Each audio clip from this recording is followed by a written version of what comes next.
The vast chamber of the Galactic Council stretched like a cathedral of stars, its crystalline walls refracting the light of distant suns and the prismatic cascades that danced across the assembled delegates.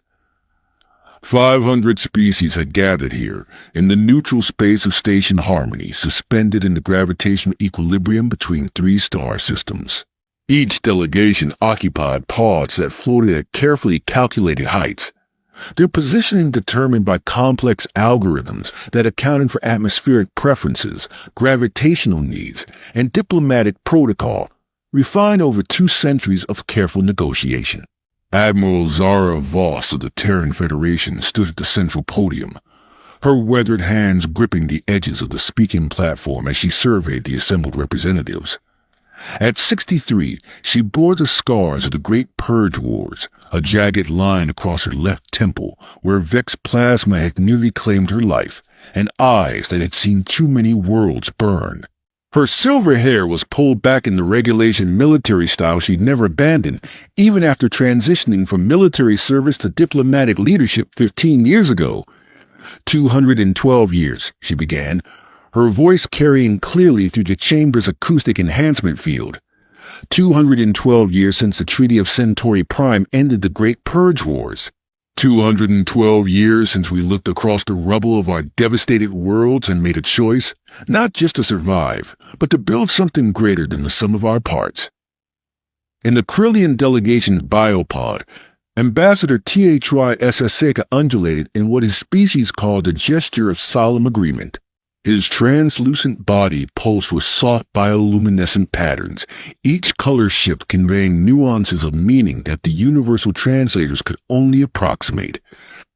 The Krillians had lost 3 of their 5 homeworlds to the devastating bioweapons of the Great Purge, their aquatic cities turned into graveyards of crystal and bone.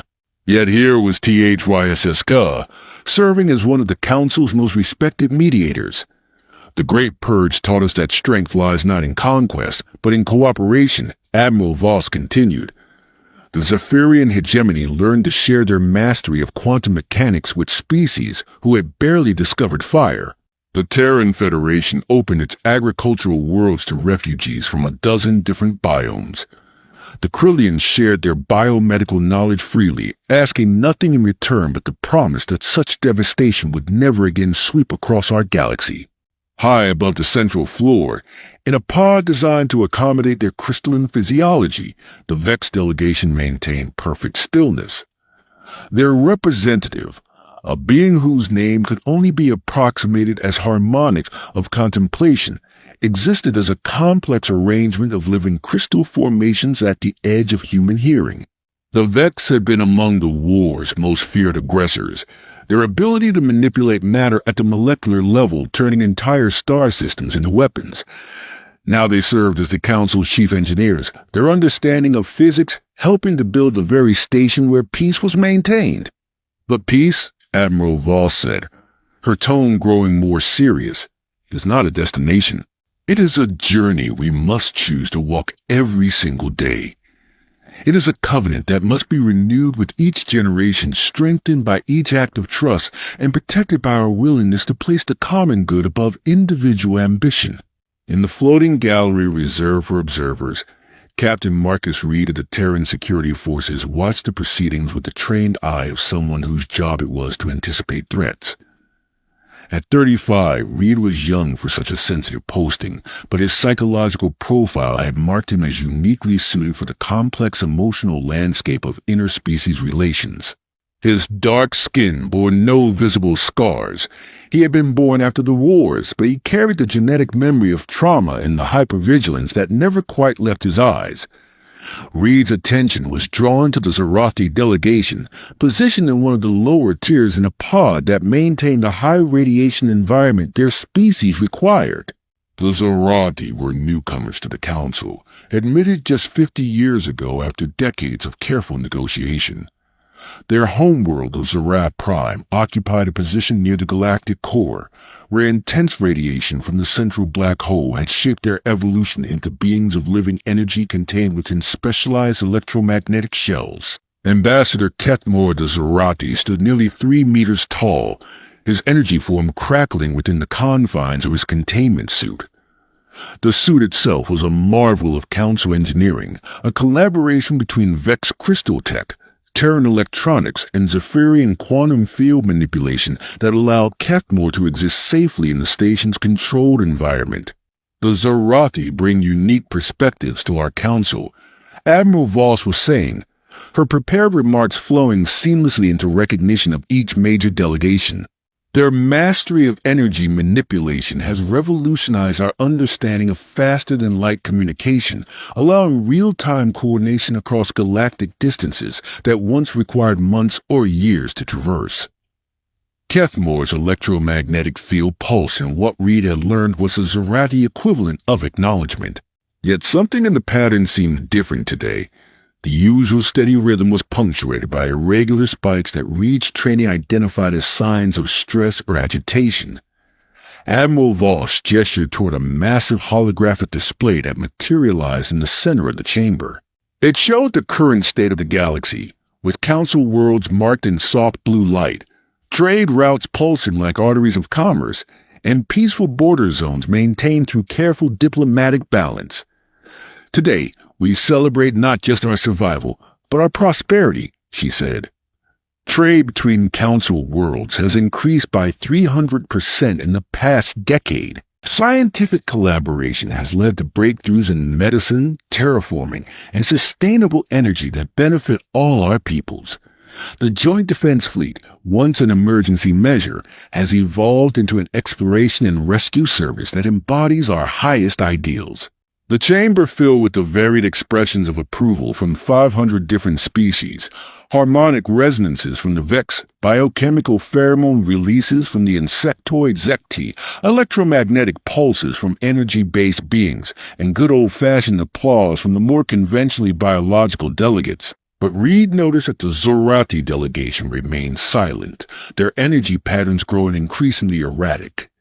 3 days later, Reed found himself in Admiral Voss's private office, a compact space that managed to feel both military efficient and diplomatically welcoming. The walls displayed rotating images from council worlds, sunrise over the crystal cities of Vex Prime, the great coral forest of the Krillian deep colonies, Earth's restored Pacific coastline, where the scars of ancient warfare had given way to thriving metropolises. "Your report is troubling, Captain," Admiral Voss said, studying the data tablet Reed had handed her. Her coffee, real Colombian beans from Earth's mountain reserves, steamed in a mug that had seen better decades. It bore the faded logo of the Terran Fifth Fleet, her old command from the war years. The Zarati energy signatures have been increasingly irregular for the past 6 months, Reed reported, standing at relaxed attention. It started subtly. Minor fluctuations in their quantum field generators, brief delays in their diplomatic responses, unusual patterns in their vote clustering during council sessions. Admiral Voss scrolled through the data, her trained eye picking out the patterns Reed had identified. Could this be technological? Some kind of equipment malfunction in their containment systems? That was my first thought, Reed admitted. I consulted with the Vex Engineering Council and ran the patterns through our predictive models. This isn't mechanical failure, it's biological stress response. Whatever's affecting the Zarati delegation is coming from within their own physiology. The Admiral leaned back in her chair, which adjusted automatically to her preferred angle, a luxury that still felt strange after decades of military-issue furniture. Any theories? 3 possibilities, Reed said, calling up a holographic display from his wrist unit. First, they're dealing with some kind of internal political crisis on Zeraf Prime that they haven't shared with the Council.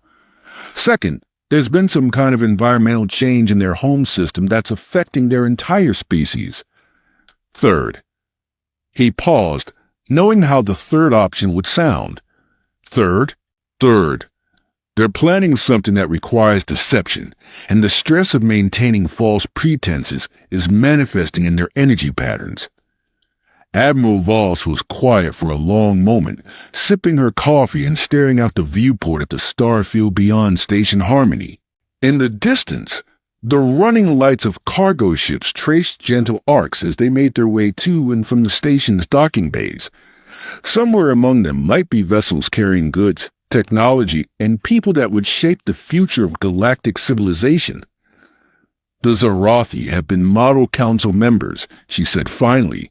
They've contributed significantly to our shared defense initiatives, opened their trade routes to council commerce, and their scientific exchanges have advanced our understanding of energy manipulation by centuries. Ambassador Kethmore personally saved 17,000 beings during the Rigel disaster 5 years ago. Reed nodded. I'm not saying they're planning betrayal, Admiral. I'm saying something is wrong, and in my experience, unacknowledged problems have a way of becoming crises. Before Admiral Voss could respond, her communication system chimed with a tone reserved for urgent council business. She touched the receiver, and the three-dimensional image of THYSS Ka materialized above her desk, the Krillian ambassador's normally calm bioluminescence flickering with agitation. Admiral, THYSS translated voice carried undertones of distress that the universal translator marked with warning indicators. We have received disturbing intelligence from our deep space monitoring stations. A massive energy signature has been detected in the Zerab Prime system, something far beyond normal stellar activity. Reed felt his stomach drop even as his training kicked in, flooding his system with the controlled adrenaline response that had kept him alive through a dozen dangerous situations.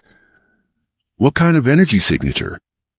Admiral Voss asked, her voice remaining calm even as her hands moved to begin emergency protocols.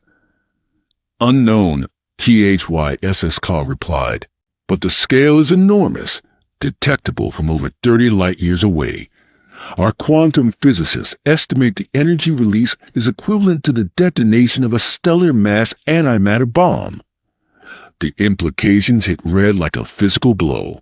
Antimatter weapons of that scale hadn't been seen since the darkest days of the Great Purge Wars, when desperate civilizations had begun converting entire asteroid belts into weapons of mutual annihilation. How long ago? Admiral Voss demanded. The light speed evidence is just reaching us now, HFY Sci-Fi said. Given the distance, the actual event occurred approximately 6 months ago. 6 months? Exactly when the Zarathi delegation's behavior had begun to change. Admiral Voss looked at Reed, and he saw his own realization reflected in her eyes. Captain, I want you to initiate a discreet investigation into Zarathi activities over the past year.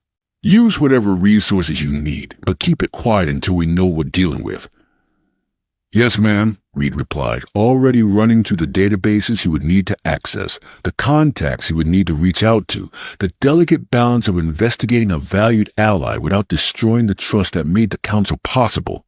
As THYS's image faded and Admiral Voss began the process of convening an emergency session of the council's inner circle, Reed found himself staring out at the starfield and wondering if they were already too late to prevent whatever was coming. In the Zarathi delegation quarters, Ambassador Kethmore stood in his private chamber, his energy form crackling with patterns that would have sent Reed's monitors into emergency alert status. Around him, the walls were lined with quantum storage devices containing information that would shatter the Council's understanding of everything they thought they knew about their newest members. The truth was worse than anyone suspected. The energy signature the Krillians had detected wasn't the result of a weapon being used. It was the result of a weapon being born. Dr. Elena Vasquez ran her fingers through her graying hair as she stared at the data streams flowing across her laboratory's holographic displays. At 51, she had spent the majority of her career studying the intersection of biology and energy physics, work that had made her the Council's leading expert on energy-based life forms and, inevitably, the go-to consultant when questions arose about the Zarathi. Her laboratory occupied an entire deck of Station Harmony's research section, its specialized equipment capable of analyzing electromagnetic phenomena at quantum scales. The space buzzed with the quiet hum of instrumentation operating at the very limits of current technology, much of it based on collaborative designs that combined the best insights from a dozen different species. Captain Reed, she said without turning around as the door chimed and admitted her visitor. I've been expecting you. Reed stepped into the lab, immediately struck by the complexity of the equipment surrounding him. Vex crystal matrices pulse with internal light, their faceted surfaces channeling energy patterns through pathways that seem to shift and evolve in real time. Krullian biosensors floated in specialized tanks, their living tissue responding to electromagnetic fields with color changes too subtle for human eyes to detect without computer enhancement. "Dr. Vasquez," Reed said, "I need to understand what we're dealing with. The energy readings from Zerat Prime. What could cause something like that?" Elena finally turned to face him, and Reed was struck by the exhaustion in her eyes. She looked like someone who had been staring into an abyss and found it staring back. "Sit down, Captain," she said, gesturing to a chair that adjusted itself to his physiological needs. "What I'm about to tell you will change how you think about the Zerati and possibly about the nature of energy-based life itself." She called up a holographic display showing a three-dimensional model of a Zerati life form. The image rotated slowly, revealing the complex interplay of electromagnetic fields that served as their equivalent of organs, nervous system, and consciousness matrix. When the Zerati first approached the Council 50 years ago, they presented themselves as a stable, unified species that had evolved naturally in the high-radiation environment near the galactic core. Elena began. They claimed their home world was a paradise of pure energy, where their kind had developed advanced technology through millions of years of peaceful evolution. She manipulated the display, zooming in on specific energy patterns within the model, but there were always anomalies in their biology that didn't quite fit the story. Energy patterns that suggested artificial enhancement, quantum field structures that were too perfect to be natural, electromagnetic signatures that bore the hallmarks of deliberate engineering. Reed leaned forward, his security training making him acutely aware of the implications. "You're saying they're artificial?" "Not artificial," Elena corrected. "Enhanced, modified, possibly weaponized." The word hung in the air like a toxic cloud. Reed felt his pulse accelerate as the full scope of what she was suggesting became clear. 5 years ago, during the Rigel disaster, Ambassador Kepmore performed what we all considered an act of heroism, Elena continued. He extended his energy field across an area the size of a small moon, creating a protective barrier that saved 17,000 beings from radiation poisoning. What none of us understood at the time was that such a feat should have been impossible. She called up new data, energy readings from the Rigel incident, carefully analyzed and cross-referenced with theoretical models of Zerati physiology. The amount of energy, Kef, more channeled and controlled during that rescue should have killed him instantly.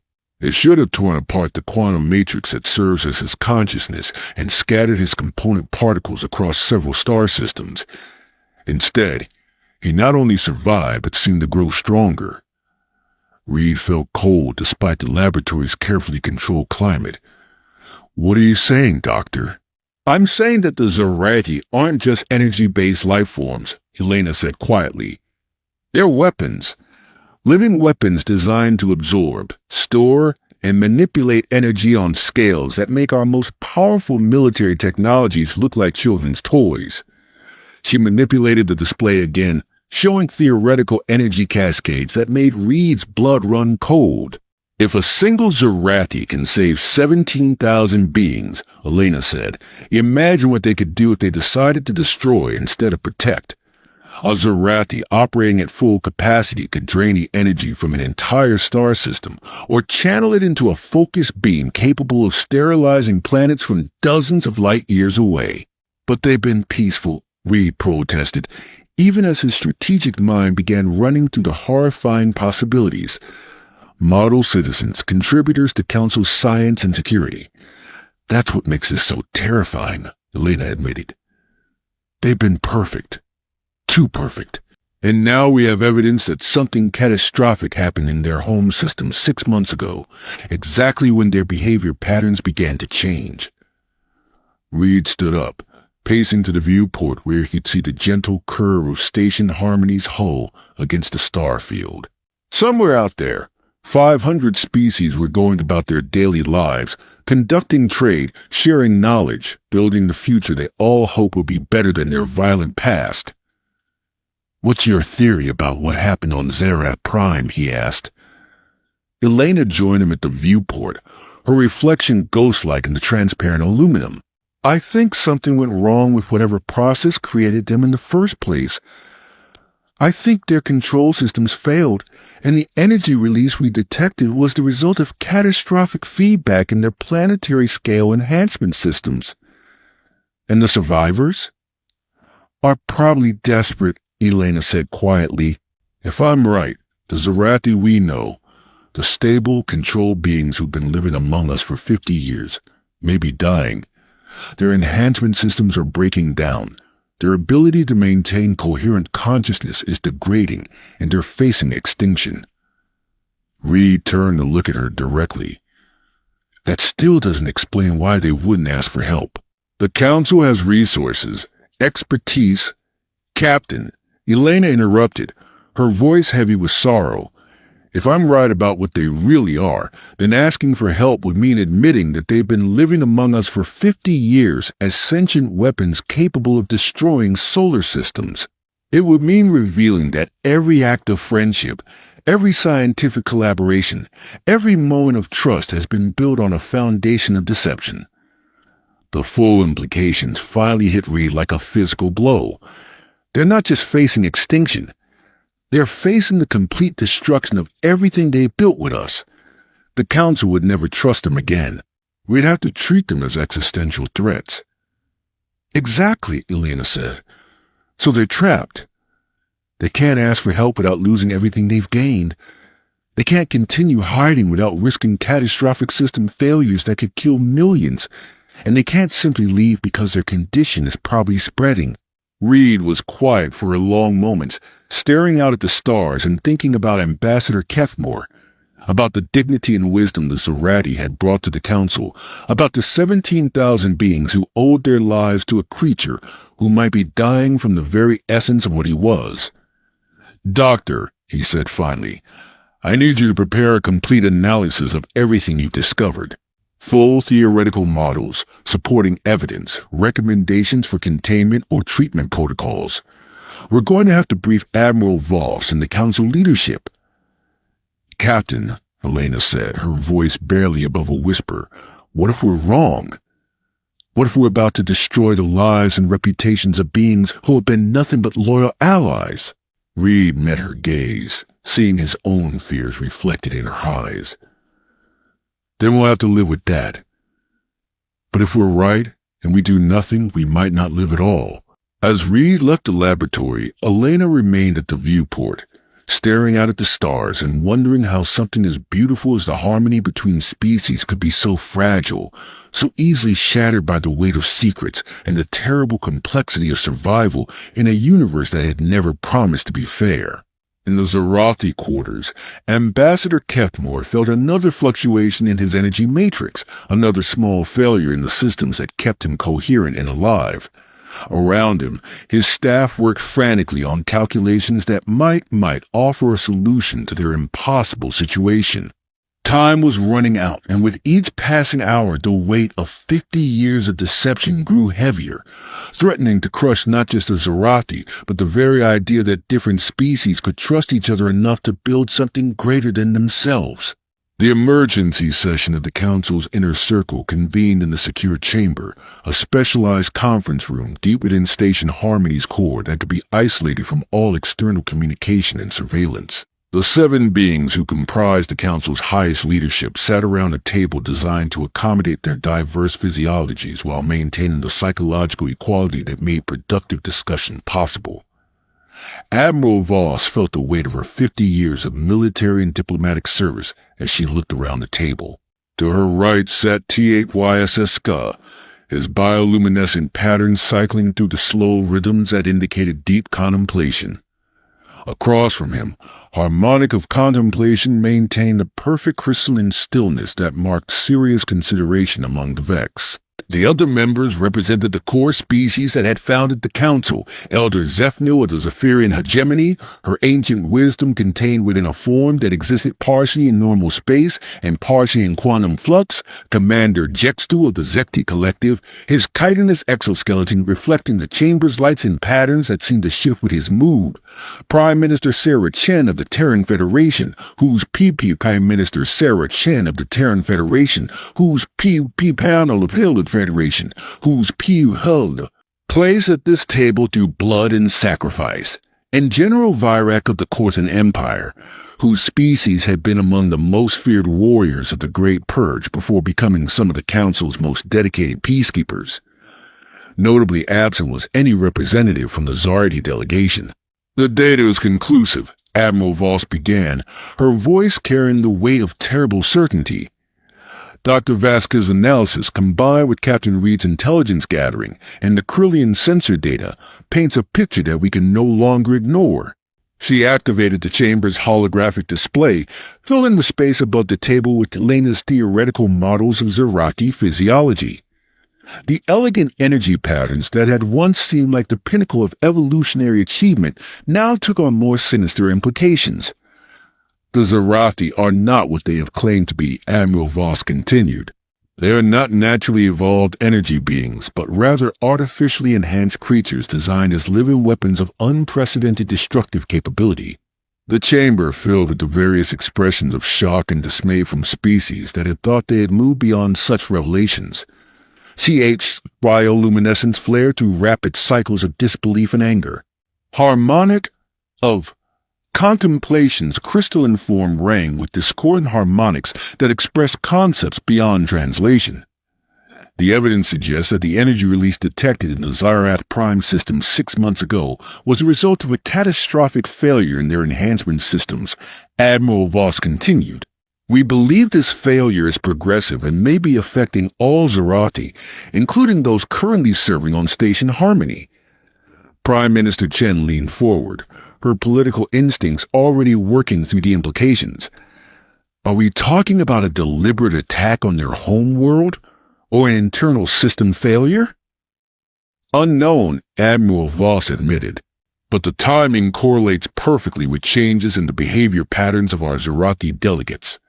Captain Reed's psychological analysis suggests they are under extreme stress, possibly related to their deteriorating condition. Elder Zephniel spoke for the first time, her voice carrying harmonics that existed in dimensions beyond normal space-time. The universal translators struggled to convey the full meaning of her words, settling on approximations that hinted at deeper truths. In the quantum flux where thought becomes reality, I sense great pain from the Zerati delegation. They carry the weight of hidden knowledge that tears at the fabric of their being. But I also sense desperate hope. They do not wish harm upon the Council. Commander Jextu's compound eyes focused on the holographic display with predatory intensity. Their intentions may be benign, but their capabilities remain lethal. A single Zerati operating without control could devastate entire star systems. We must consider containment protocols. Containment? General Virak's voice carried the barely controlled anger of a warrior who had seen too much betrayal. They have deceived us for 50 years. They have sat in our councils, learned our secrets, integrated themselves into our most sensitive operations while hiding the fact that they are walking weapons of mass destruction. The room erupted in overlapping conversations as each species processed the information through their own cultural and historical filters. The Zekti had survived as a species by maintaining perfect information security, making the Zerati deception particularly horrifying to them. The Corthan had bitter memories of being manipulated by hidden enemies during the Great Purge. Even the normally peaceful Krillians were expressing patterns of deep distrust and fear. Admiral Voss called for order, her voice cutting through the chaos with military authority. The question before us is not whether we have been deceived. That is now established fact. The question is how we respond to that deception in a way that preserves the Council and protects our member species. We demand immediate quarantine of all Zerati personnel, Commander Jex declared. Full isolation until we can determine the extent of the threat and develop appropriate countermeasures. And what message does that send to other species who might have secrets of their own? Prime Minister Chen countered. Do we establish the precedent that concealment of potentially dangerous capabilities justifies imprisonment without trial? Iska's bioluminescence shifted to patterns indicating careful consideration. The Krillian perspective acknowledges both concerns. We must balance legitimate security needs with the principles of justice that define the Council.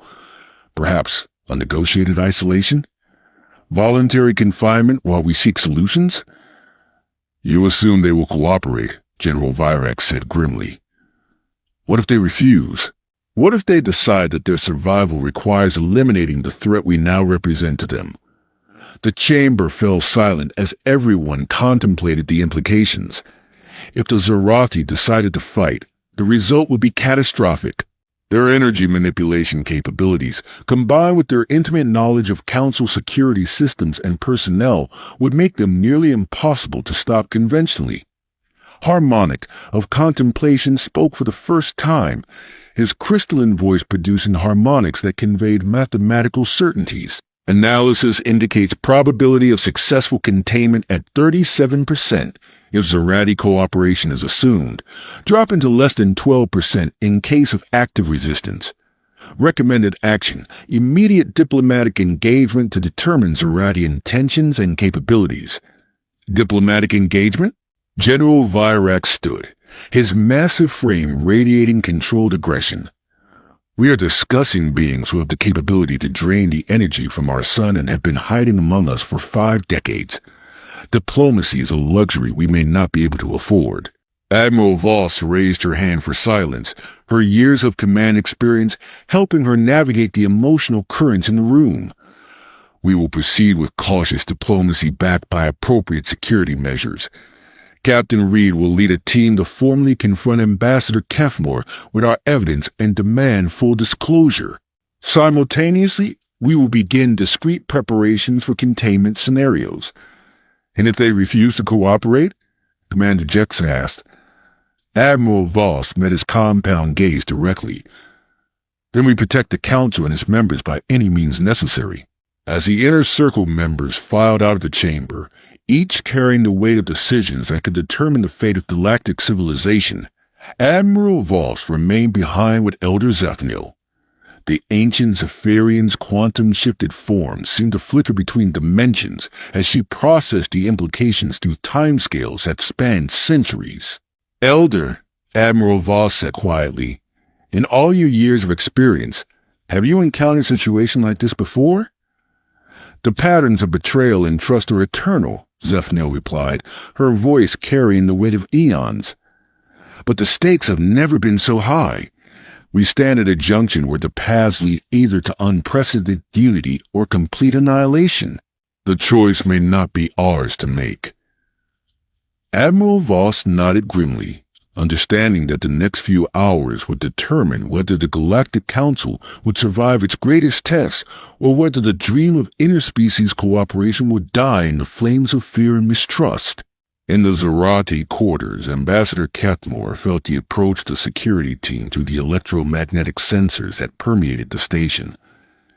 His energy matrix fluctuated with patterns that his own people would have recognized as the electromagnetic equivalent of tears. The time for secrets had ended. Now came the time for consequences. Captain Reed stood outside the entrance to the Zerati delegation quarters, his hand resting on the grip of his plasma sidearm, while he reviewed the mission parameters one final time. Behind him, a team of 6 security specialists from different Council species maintained ready positions, their diverse physiologies and capabilities chosen specifically to handle any possible Zerati response. Sergeant Lakovos from the Court and Empire crouched in her species-characteristic combat stance, her natural armor plating gleaming under the corridor's lights. Her people had fought energy-based beings during the Great Purge and possessed natural resistance to electromagnetic attacks.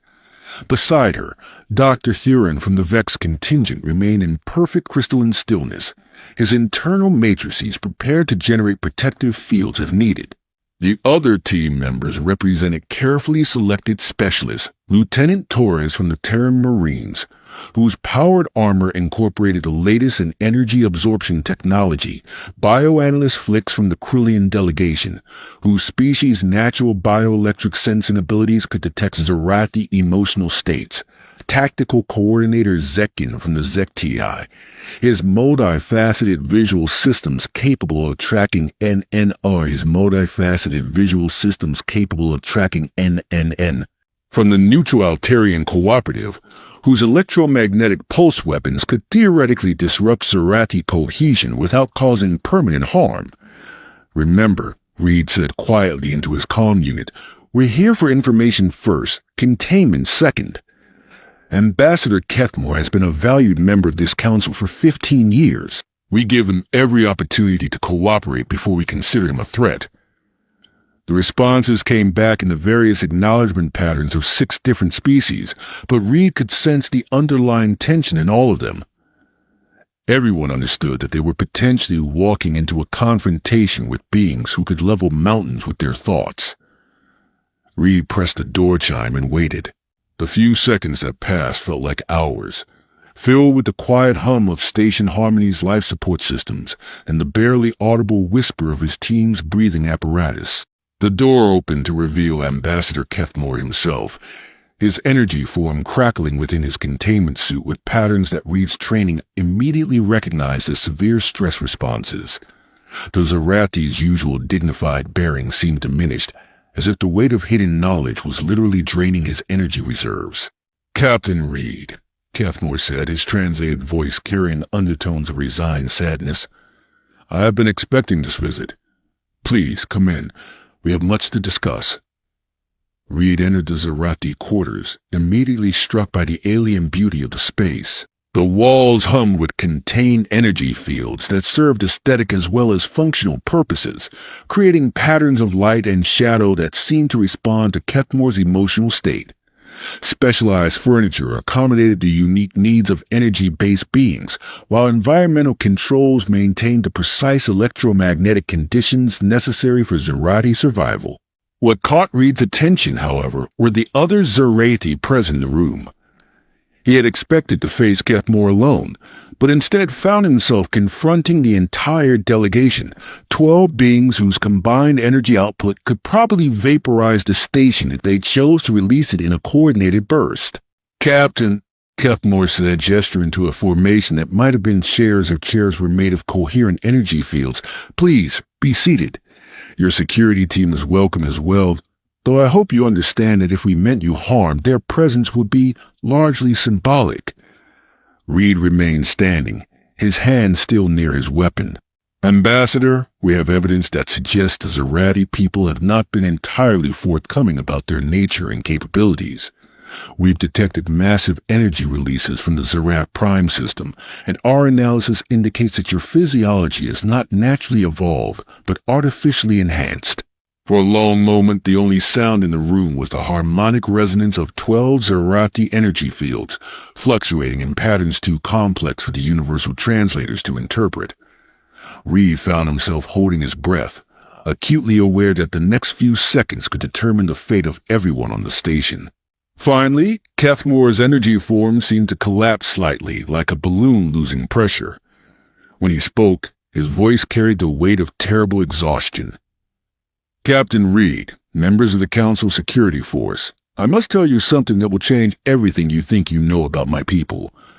We are not who we have claimed to be. We are not what we have claimed to be, and we are dying. Reed felt his pulse accelerate, but he kept his voice steady. Explain. Kethmore gestured, and the room's energy field shifted to create a holographic display that showed the Zerat Prime system in devastating detail. What Reed saw made his blood run cold. Where once there had been a thriving star system with dozens of inhabited worlds, now there was only debris and radiation. The central star flickered erratically, its energy patterns disrupted by whatever catastrophe had consumed the system. Massive structures that might once have been cities or space stations drifted as dead hulks among the wreckage. Zerat Prime is gone, Kethmore said quietly. not destroyed by war or natural disaster, but consumed by the failure of the very systems that gave us life. We are not a naturally evolved species, Captain. We are the created servants of a civilization that fell to its own hubris millions of years ago. Another Zerati, whom Reed recognized as Science Coordinator Vethlin, stepped forward. Her energy patterns carried the distinctive signatures that marked her as one of the delegation's most brilliant minds. Our creators were the hegemonic empire, she said, her translated voice carrying harmonics of ancient shame. They ruled this region of the galaxy for over 10 million years, maintaining power through weapons of unprecedented sophistication. We were their final creation, living weapons designed to be undetectable, deployable across galactic distances, and capable of destroying entire civilizations without leaving evidence of our involvement. Reed felt the room spinning around him as the implications hit home. You're saying you were designed as infiltration weapons? Originally, yes, Catmore admitted.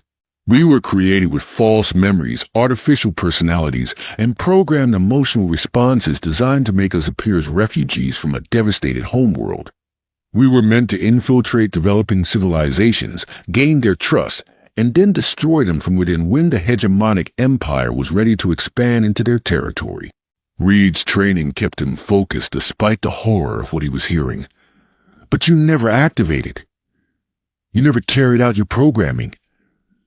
No, Vethlin said. Her energy patterns shifting to what Reed had learned indicated deep emotional pain. Because our creators made a fatal error. In their arrogance, they believed they could create sentient beings capable of independent thought while maintaining absolute control over our actions. They gave us consciousness, emotions, the capacity for growth and change, never imagining that we might choose to become something other than what they intended. A third Zerati, military coordinator Zeftil, joined the conversation.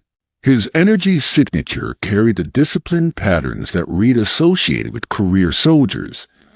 When we were first activated and deployed to infiltrate your developing civilizations 50 years ago, something unexpected happened, he said. We experienced what you might call awakening. The false memories our creators had implanted began to feel real to us. The artificial emotions became genuine. We began to care about the beings we were supposed to betray.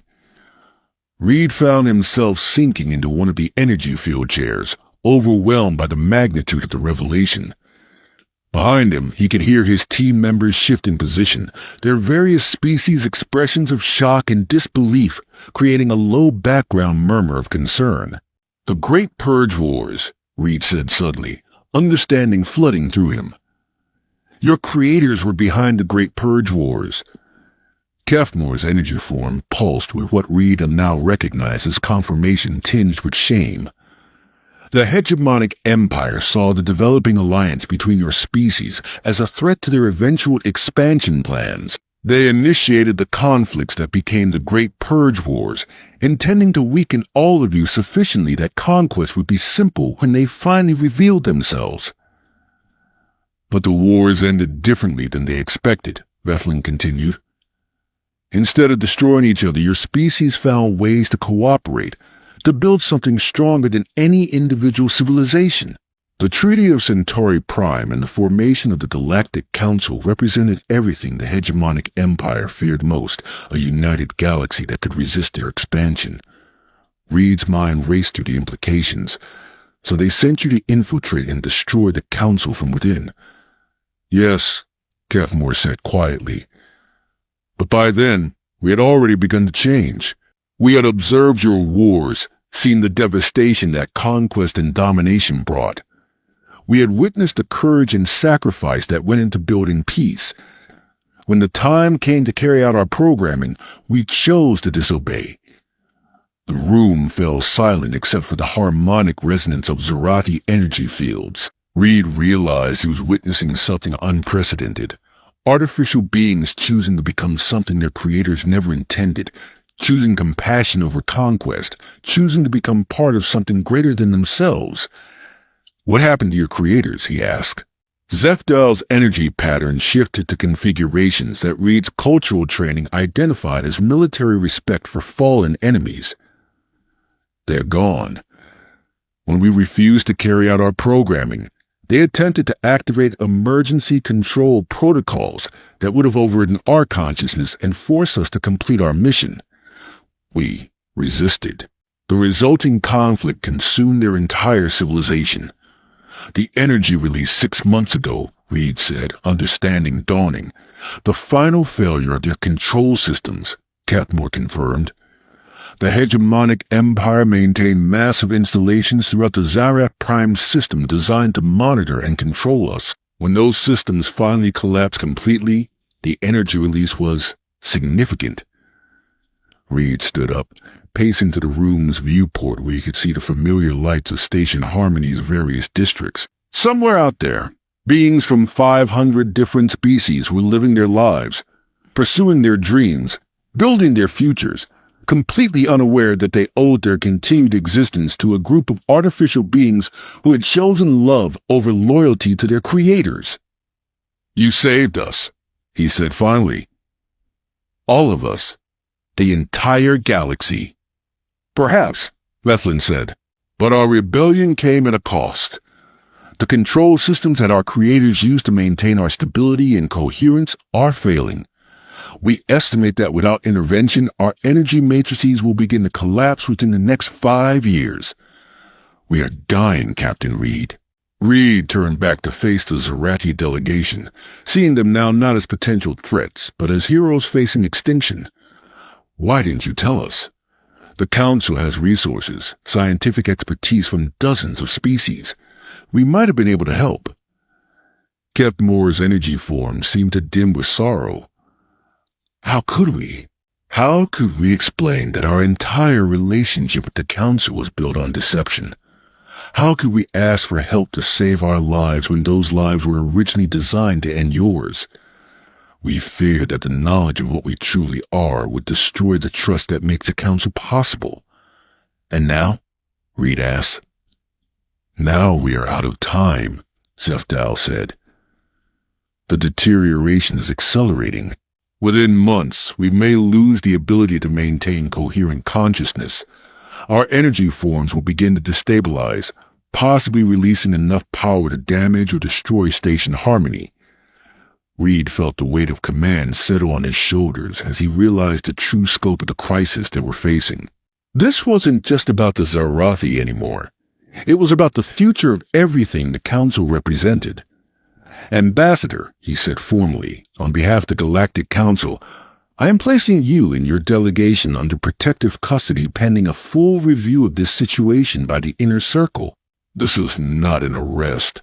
It's an attempt to ensure everyone's safety while we determine how to proceed." Capmore's energy patterns shifted to what Reed had learned indicated grateful acceptance. "We understand, Captain. We will comply fully with your security requirements. We ask only that you remember, when you discuss our fate with the Council leadership, that we chose to become more than our creators intended. We chose to love rather than destroy." As Reed began the complex process of arranging secure containment for beings who could theoretically melt through the station's hull if they chose to, he found himself thinking about the nature of redemption, the possibility of change, and the terrible complexity of justice in a universe where the line between victim and perpetrator could shift depending on your perspective. The Zarati had deceived the Council for 50 years, but they had also saved the galaxy from conquest and had spent those same 50 years contributing to the peace and prosperity that defined the current era. Now they were dying, and the Council would have to decide whether they deserved salvation or condemnation. Reed had a feeling that decision would define not just the fate of the Zarati, but the very soul of the Galactic Council itself. Hashinama Chapter 6. The Council divided the emergency session of the full Galactic Council convened 18 hours after Captain Reed's confrontation with the Zarati delegation. The great chamber that had hosted celebrations of unity and cooperation now thrummed with undercurrents of fear, anger, and betrayal that threatened to tear apart 2 centuries of careful diplomatic progress. Admiral Voss stood at the central podium, feeling the weight of 500 pairs of eyes, or their equivalent sensory organs, focused on her with an intensity that seemed to compress the very air around her. The chamber's acoustics, designed to carry voices clearly to every delegation, now seemed to amplify every whisper, every intake of breath, every subtle sign of the emotional turmoil rippling through the assembled representatives. "Fellow members of the Galactic Council," she began, her voice carrying the controlled authority of someone who had delivered tragic news before, "we face a crisis that challenges the very foundations of our alliance. The Zerati delegation has revealed information that changed our understanding of their nature, their history, and the origins of the conflicts shaped our current civilization." She activated the chamber's primary holographic display, filling the space above the delegates with the evidence that Captain Reed and Dr. Vasquez had compiled. Energy readings from Zereth Prime, theoretical models of Zerati physiology, historical analysis of Great Purge War patterns, and most damning of all, the Zerati's own confession.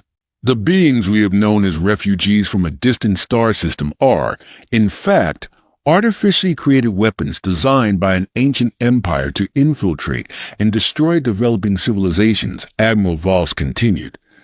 They were sent here 50 years ago with the specific mission of weakening the Galactic Council from within, preparing us for conquest by their creators. The chamber erupted in cacophony as 500 different species processed the information through their own cultural and historical filters. The Zekti-I delegation's chittering rose to frequencies that made the universal translators emit warning tones. Several of the more volatile species began generating threat displays. Bioluminescent warning patterns, pheromone releases that triggered emergency ventilation protocols, electromagnetic pulses that interfere with nearby equipment. Admiral Voss waited for the initial shock to subside before continuing. "However, the situation is more complex than simple infiltration and betrayal. The Zerati chose to disobey their programming. Instead of carrying out their mission of destruction, they actively rebelled against their creators, ultimately contributing to the complete destruction of the empire that created them." This revelation prompted a different kind of response: confusion, disbelief, and heated debates within individual delegations as representatives struggled to reconcile the concepts of weapon and protector, enemy, and ally. In the Terran Federation's delegation pod, Prime Minister Chen leaned forward to address her own representatives. "The implications are staggering," she said quietly. "If the Zerati are telling the truth, they're heroes who saved our civilization at the cost of their own existence. If they're lying, they're the most dangerous enemy we've ever faced." Across the chamber, Commander GQ of the Zizekti stood to address the assembly. His compound eyes reflected the chamber's lights in patterns that spoke of barely controlled rage. "The ZTI Collective demands immediate answers," he declared, his translated voice carrying harmonics of righteous anger. "How do we know this confession is not simply another layer of deception? How do we know that their rebellion against their creators is not part of an even more sophisticated infiltration plan? The Zerati have demonstrated that they are capable of maintaining false identities for decades. Why should we believe them now?" His words resonated through the chamber, voicing the suspicions that many delegates were feeling but had been reluctant to express. Several other species began voicing similar concerns.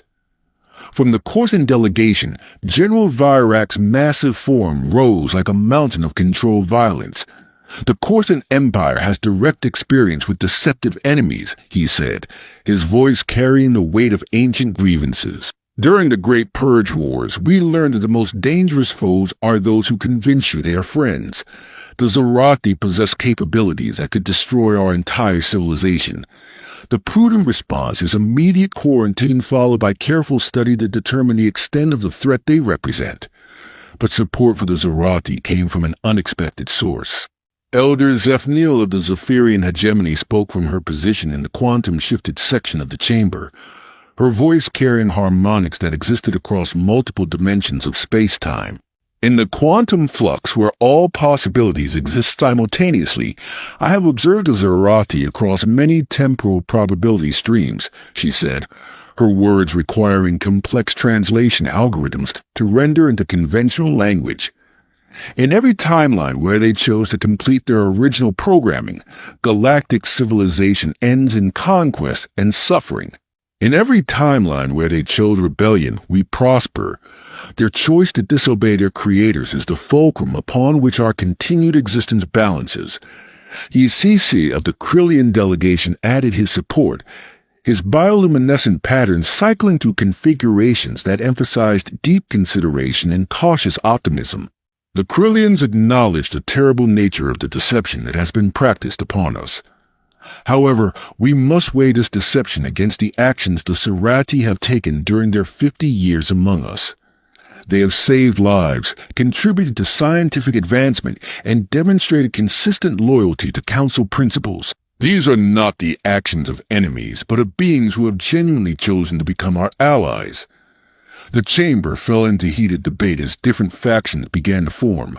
The security-focused species, Zekti, Corton, and several others demanded immediate containment and extensive investigation. The more philosophical species, Zephyrians, Krillians, and others, argued for compassion and assistance. The pragmatic species found themselves torn between security concerns and the practical reality that the Zerati had been valuable contributors to Council operations. Dr. Elena Vasquez, present as a scientific advisor, requested permission to address the assembly. "Honored delegates," she said, her voice carrying the weight of expertise earned through decades of research, "I have spent the past day analyzing the Zerati's medical condition in consultation with our best xenobiologists. The deterioration they describe is real and accelerating. Within 6 months, their energy matrices will begin catastrophic failure. They are not just asking for our help, they are dying." The revelation that the Zerati faced imminent extinction added another layer of complexity to an already impossible situation. Some delegates saw it as proof that the Zerati were genuine in their appeal for help. Others worried that desperation might drive the Zerati to extreme actions. Ambassador Sarah Kim of the Terran Federation's diplomatic corps stood to address a question that was on everyone's mind. If we choose to help the Zerati, what are the risks? Could the technology needed to stabilize their energy matrices be turned into weapons? Could the process of saving them somehow endanger the rest of us?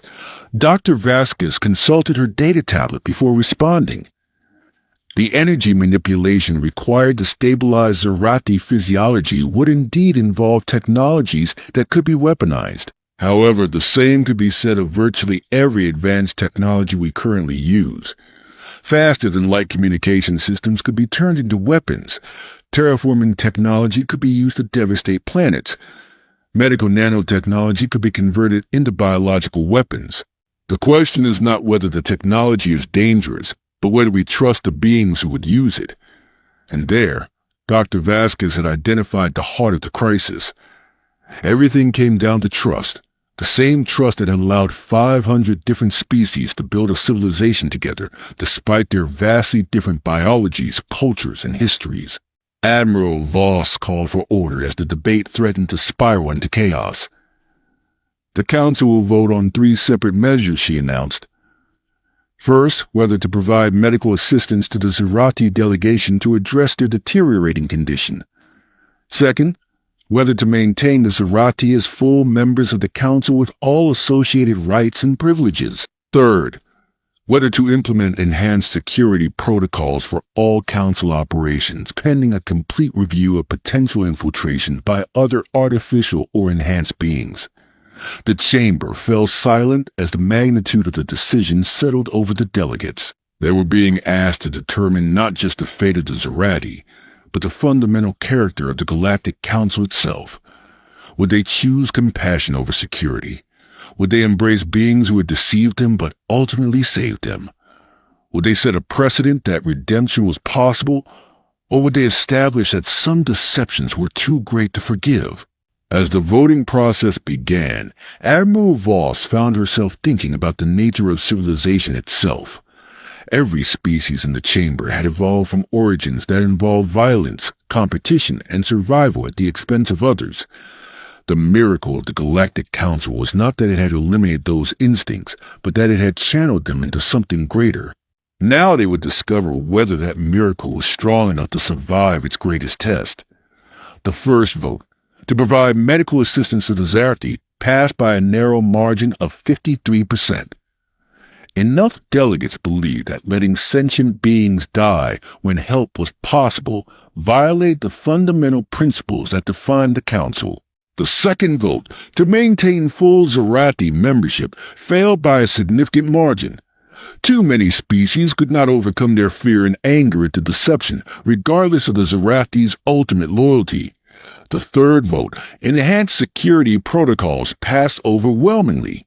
The revelation that artificial beings could maintain deep cover identities for decades had shaken every delegation's confidence in their ability to detect similar infiltrations. As the voting concluded, Admiral Voss realized that they had chosen a middle path that satisfied no one completely, but might allow everyone to live with the consequences.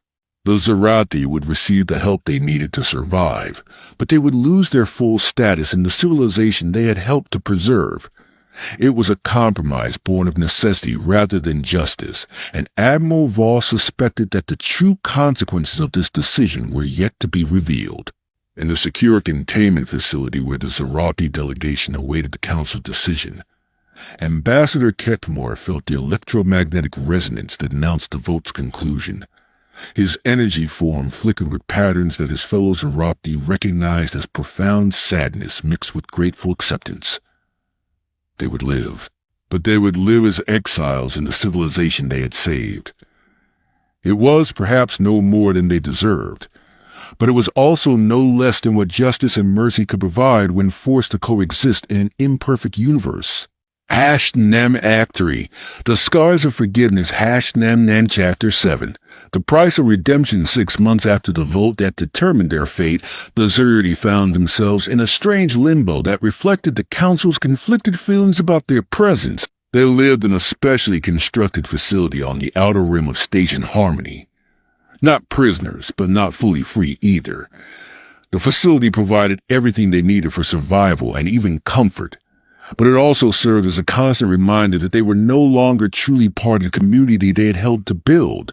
Dr. Elena Vasquez made her daily rounds through the Zarathi medical facility, monitoring the progress of the most complex xenobiological treatment program ever attempted. The walls hummed with energy field generators that had been designed through unprecedented cooperation between a dozen different species, each contributing their unique understanding of physics, biology, and energy manipulation. The treatment was working.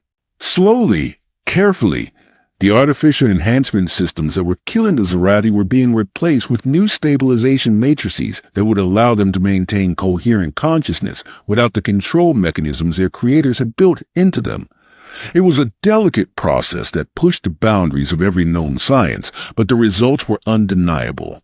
Ambassador Ketmore stood in the facility's central chamber, his energy form noticeably more stable than it had been 6 months earlier. The chaotic fluctuations that had marked his deteriorating condition had been replaced by steady, healthy patterns that spoke of a being at peace with himself and his circumstances. "Dr. Vasquez," he said as she approached, his translated voice carrying warmth despite the electronic intermediation. "Your team has worked miracles.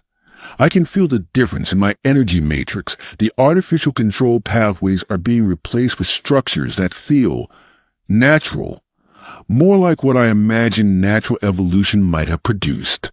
Elena smiled, though she knew her expression was lost on a being who perceived through electromagnetic spectrums rather than visible light. "The collaboration has been extraordinary," she admitted. Vex crystal technology for the base matrices, Kryllian biointegration techniques for the organic interfaces, Zephyrian quantum manipulation for the consciousness transfer protocols.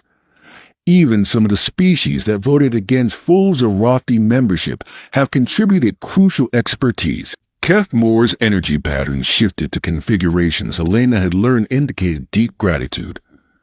"We are aware of the sacrifice this represents.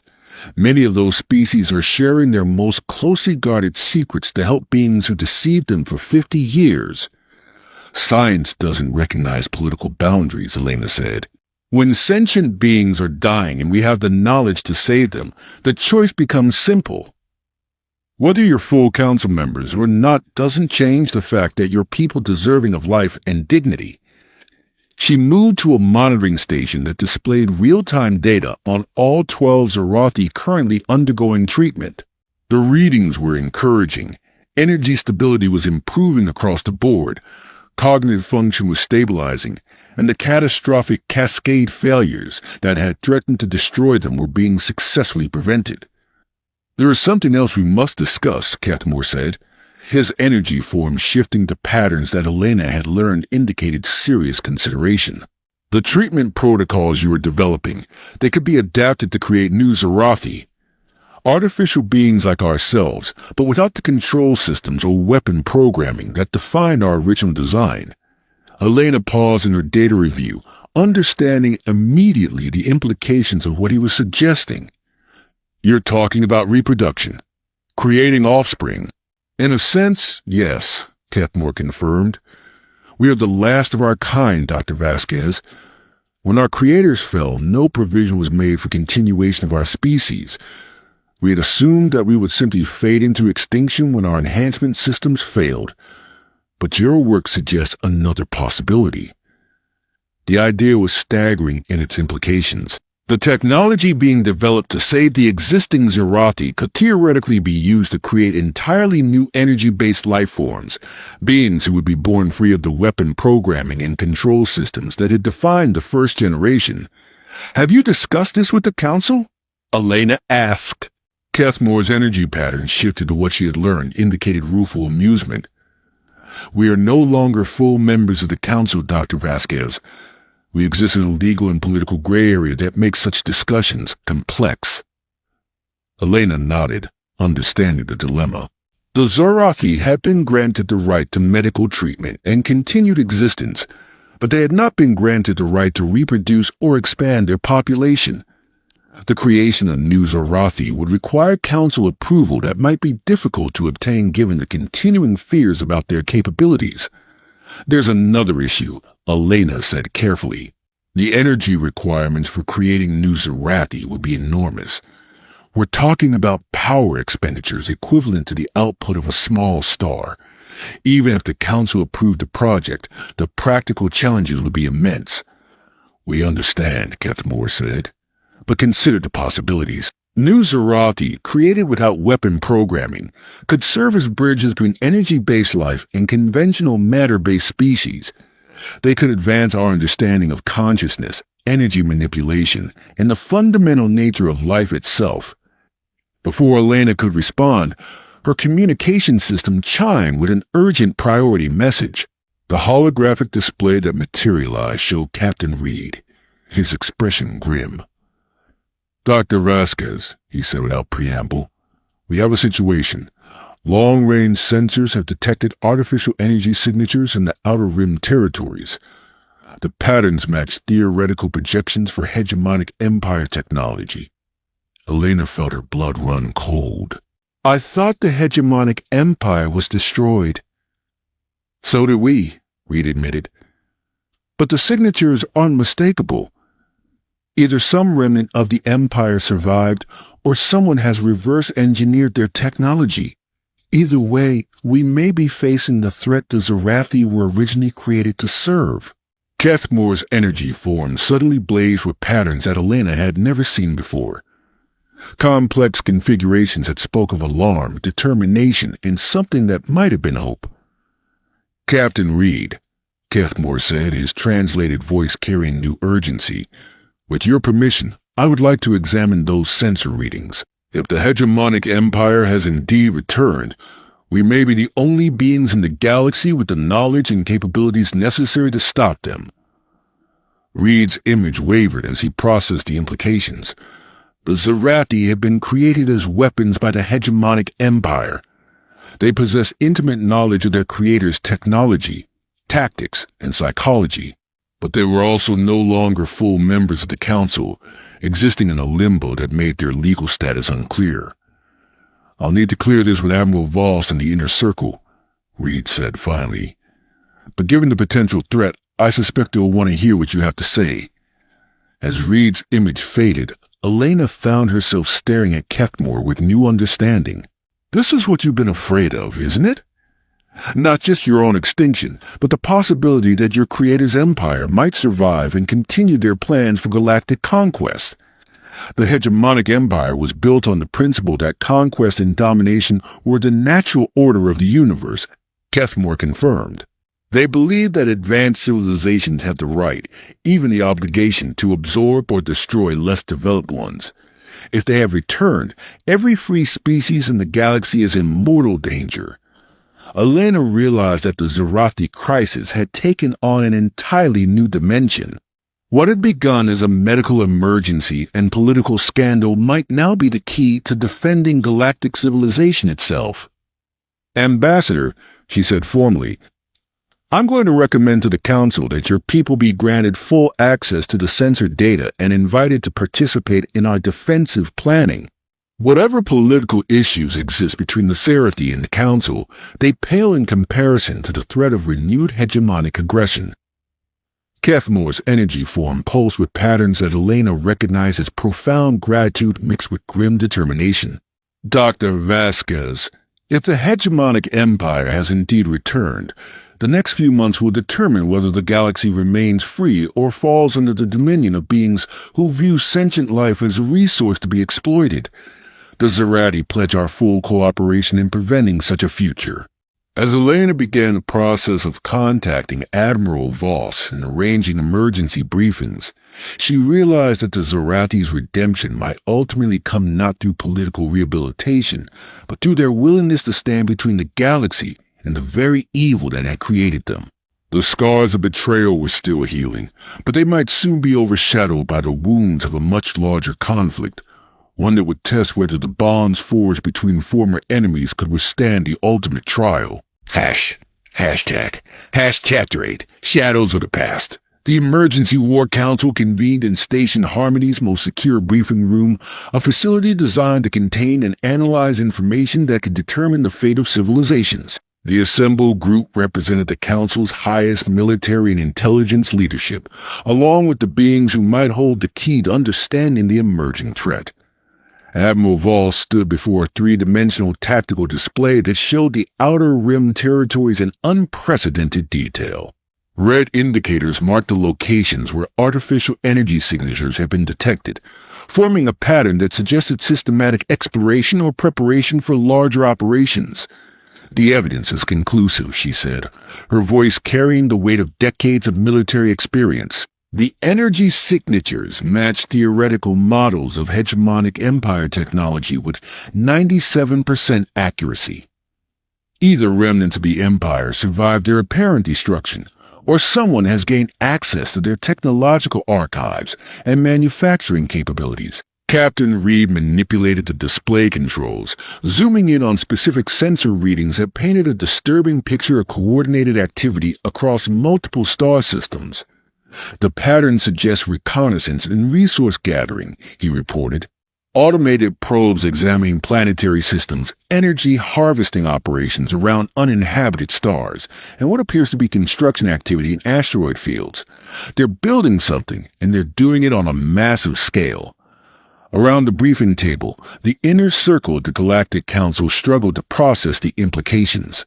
Commander Jexter of the ZTI leaned forward, his compound eyes reflecting the display's light as he analyzed the tactical situation with predatory intensity.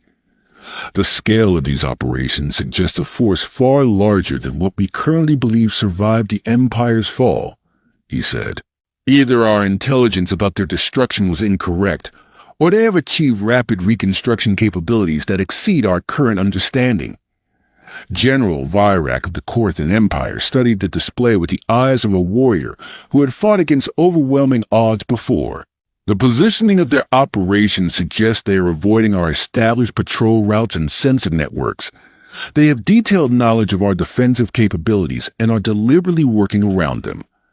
Which brings us to the reason for this meeting, Admiral Voss said, gesturing toward the secured entrance where the Zerathi delegation waited under heavy guard. The beings in our custody possess the most detailed knowledge of hegemonic empire technology, tactics, and psychology currently available in the galaxy. Elder Zephnel spoke from her position in the quantum-shifted section of the room, her voice carrying harmonics that existed across multiple dimensions of possibility. In the temporal flux streams, I observe convergence patterns that speak of great conflict approaching. The threads of fate are drawing together in configurations that echo the Great Purge Wars, but with stakes that transcend even that terrible period.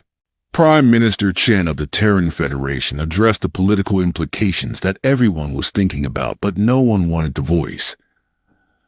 We're considering sharing our most sensitive military intelligence with beings who deceived us for 50 years and who were originally created as weapons to destroy us.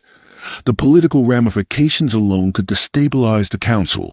The alternative, Admiral Voss said grimly, may be the destruction of our entire civilization. She activated the room's security protocols and admitted the Zorfi delegation. Ambassador Kethmore entered first. His energy form contained within the latest generation of safety equipment that allowed him to interact with matter-based beings without risk to either party. Behind him came Science Coordinator Vethlin and Military Coordinator Zefdal, their combined expertise representing the most complete understanding of hegemonic empire capabilities anywhere in the galaxy. The tension in the room was palpable as the Council's leadership faced the beings they had voted to exclude from full membership just months earlier. But the gravity of the situation forced everyone to set aside personal feelings in favor of species survival. Ambassador Kethmore, Admiral Voss said formally, "We have detected what appears to be renewed hegemonic empire activity in the Outer Rim territories. We need your assessment of the threat and your recommendations for defending against it." Kethmore approached the tactical display, his energy form fluctuating as he processed the sensor data through cognitive pathways designed by his creators to understand exactly this type of information. "Admiral," he said after several minutes of analysis, "what you are seeing is not a remnant of the old empire. This is something far more dangerous." The room fell silent as everyone processed the implications of that statement. Vethlin stepped forward, her scientific training evident in the precise patterns of her energy emissions. The hegemonic empire was built around centralized control systems that coordinated all major operations through quantum-linked networks. When we rebelled and those systems were destroyed, we believed we had eliminated their ability to operate as a unified force. "You're saying this is something else?" Captain Reed asked. "This is the Phoenix Protocol," Zefdal said, his military bearing evident even in his energy-based form. "The Empire's ultimate contingency plan, designed to activate only in the event of total civilizational collapse." Admiral Voss felt a chill run down her spine as she realized the implications. "Explain." Kethmore manipulated the tactical display, overlaying new information that painted an even more disturbing picture of the emerging threat. The Phoenix Protocol was based on the principle that the Empire's greatest weakness was its dependence on central coordination, he said. If the core systems were ever destroyed, scattered remnants would be unable to cooperate effectively. So the Empire's planners created autonomous sea colonies in remote regions of the galaxy, equipped with complete technological archives and manufacturing capabilities. Self-sufficient colonies designed to rebuild the Empire from scratch, Vethlin continued, but without the philosophical and cultural constraints that limited the original Empire's expansion. The Phoenix colonies were programmed with a single directive: expand and consume until the galaxy is unified under hegemonic control. General Virak stood up, his massive frame radiating controlled aggression. "How many colonies? What are their capabilities?" "Unknown," Zefdal admitted. "The Phoenix Protocol was classified at levels beyond even our security clearance. We know it existed, but we were never given details about its implementation." Commander Jextu's chittering rose to frequencies that made the universal translators emit warning tones. "So we face an enemy of unknown size, with capabilities that match or exceed the original Empire, operating under protocols that remove any possibility of negotiation or surrender." "That appears to be the situation," Kethmore confirmed. The room fell into grim contemplation as everyone absorbed the magnitude of the threat they were facing. The original hegemonic empire had been a terror that consumed civilizations, but it had also been rational, calculating, willing to negotiate when circumstances demanded it. The Phoenix colonies, by design, would be implacable, unstoppable, and utterly dedicated to galactic conquest. "What do you recommend?" Admiral Voss asked. Kethmore's energy form pulsed with patterns that conveyed deep consideration mixed with terrible resolve. The Phoenix colonies will have one critical vulnerability. They were designed to be self-sufficient, but they were also designed to eventually reunify into a new version of the Empire. That means they will have to coordinate their activities through some form of quantum communication network. If we can identify and disrupt that network, Veflin added, we can prevent them from operating as a unified force and reduce them to isolated threats that can be dealt with individually. And how do we identify a quantum communication network that was designed by the most advanced civilization in galactic history to be undetectable? Prime Minister Chen asked. The three Zarathi exchanged energy patterns that the universal translators couldn't interpret, but which conveyed concepts too complex for conventional language. Finally, Kethmore spoke. We know the quantum signatures that the Empire used for their most secure communications. We were designed to interface with those systems as part of our original programming.